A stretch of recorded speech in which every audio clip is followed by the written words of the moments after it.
மாணிக்க வாசகர் இந்த பாடல்ல இறைவனுக்கு உளவார பணி எதுவும் செய்யாம காலத்தை வீணா கழிக்கிறேன் அப்படின்னு வருத்தப்பட்டு பாடியிருப்பாரு. தேவர்களின் தலைவனே, ஆன்மாக்களின் பக்குவத்திற்கேற்ப அவர்களை சார்பவனே, நான் உய்யும் பொருட்டு உன் திருவடியை நினைச்சு உள்ளம் நெகிழல, அன்பால உருகல, பூமாலை தொடுத்து உன்னை அலங்கரிக்கல, உன்னோட புகழை பேசல, உன் திருக்கோவிலை பெருக்கி சுத்தம் செய்யல, சாணத்தால மெழுகல, உனது நாமத்தை உச்சரிச்சுக்கிட்டே பக்தி மிகுதியால குதிச்சு ஆடணும் இல்ல, வீண மரணத்தை நோக்கி போயிட்டு இருக்கேன் அப்படின்னு இந்த பாடல்ல வருத்தப்பட்டு பாடியிருப்பாரு. இப்போ மாணிக்க வாசகரால உளவார பணி செய்ய முடியாம போனதுக்கான காரணத்தையும் பார்ப்போம்.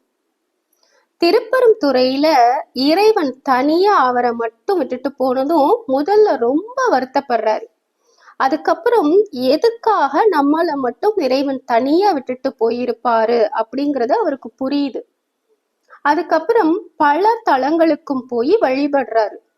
அப்படி வழிபடும் போது எல்லா திருக்கோவிலையும் பல அடியார்கள் திருத்தொண்டுல ஈடுபடுறத பாக்குறாரு.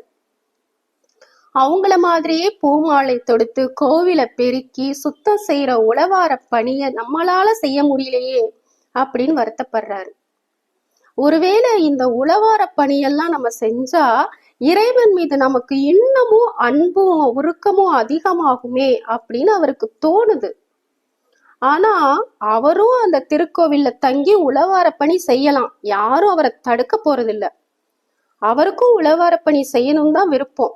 ஆனாலும் அவர் அதை செய்யல. ஏன்னா இந்த தொண்டு செய்யறதுக்காக அவரை இறைவன் படைக்கல.